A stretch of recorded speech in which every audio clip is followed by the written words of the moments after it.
Assalamualaikum warahmatullahi wabarakatuh.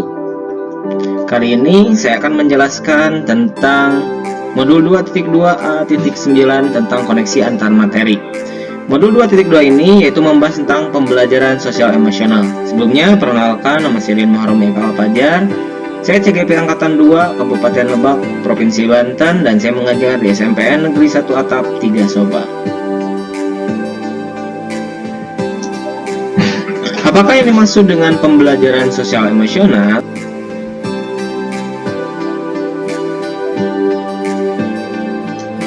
Nah, pembelajaran sosial emosional yaitu proses mengembangkan keterampilan sikap dan nilai-nilai yang diperlukan untuk memperoleh kompetensi sosial dan emosional sebagai modal anak dalam berinteraksi dengan dirinya, orang lain, dan lingkungan sekitarnya. Apa sih tujuan dari pembelajaran sosial emosional? Di mana tujuan pembelajaran sosial emosional itu memiliki 5 tujuan.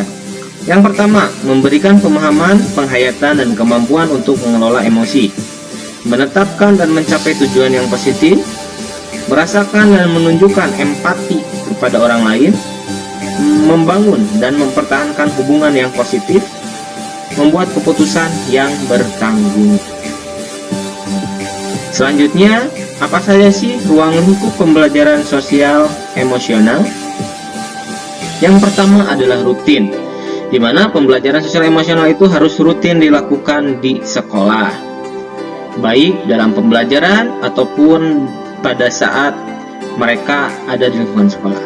Nah, yang kedua ada terintegrasi, yang artinya pembelajaran sosial emosional ini harus terintegrasi dalam kegiatan pembelajaran atau KBM. Yang ketiga adalah protokol, di mana pembelajaran sosial emosional ini itu harus secara protokoler atau dimasukkan dalam tata tertib di dalam pembelajaran, baik tata tertib di sekolah juga.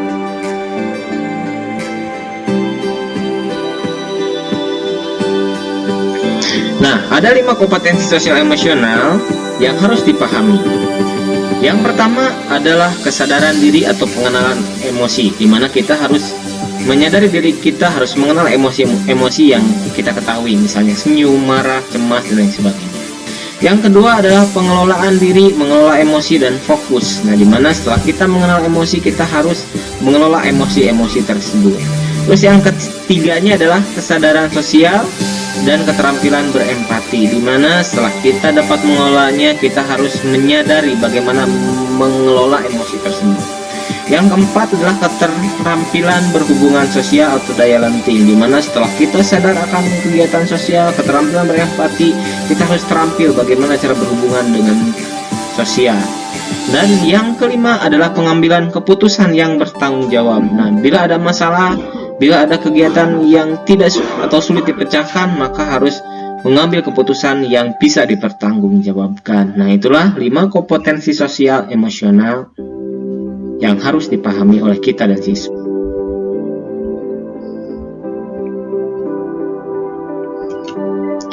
Nah, selanjutnya ada konsep kesadaran penuh, di mana konsep kesadaran penuh ini ada 5 tahap yang harus diperhatikan.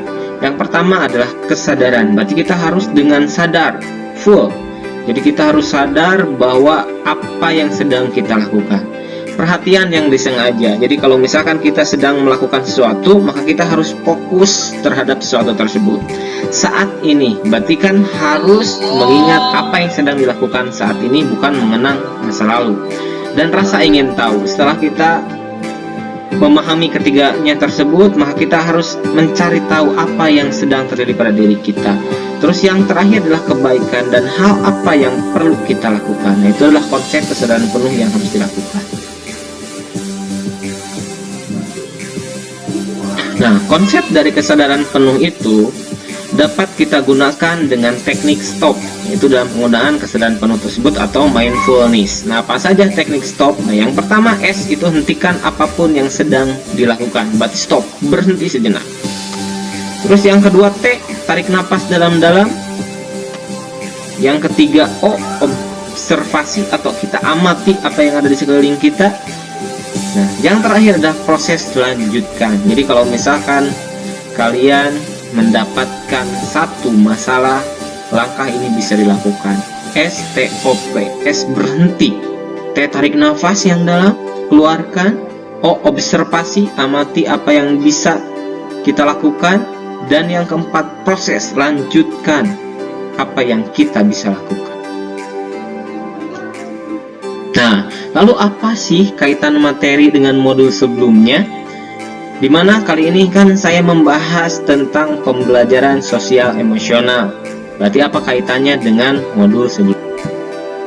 Dan yang pertama, yaitu tentang filosofi pendidikan Fajar Dewantara, dimana memandang pendidikan sebagai pendorong bagi perkembangan siswa, yaitu pendidikan mengajarkan untuk mencapai perubahan dan kebermanfaatan bagi lingkungan sekitar atau kita kenal sebagai merdeka belajar. Selanjutnya adalah nilai dan peran guru penggerak, di mana harus mandiri, reflektif, kolaboratif, inovatif, dan berpihak pada murid. Visi misi guru penggerak, di mana paradigma inquiry apresiatif dan metode Bagja ini dilakukan sehingga mewujudkan visi misi dari guru penggerak. Dan yang keempat adalah budaya positif, sebuah kegiatan yang dibiasakan di sekolah sehingga menjadi sebuah budaya yang baik yang dilakukan. Dan pembelajaran berdiferensiasi, yaitu pembelajaran berdasarkan kebutuhan murid.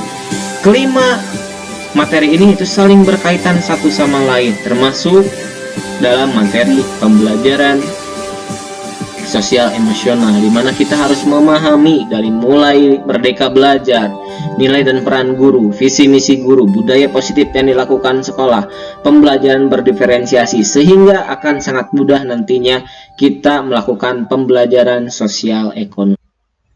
Nah, sekian pembahasan dari saya, semoga bermanfaat, semoga jadi ilmu buat yang mendengarkan. Sekian dan terima kasih. Wassalamualaikum warahmatullahi wabarakatuh.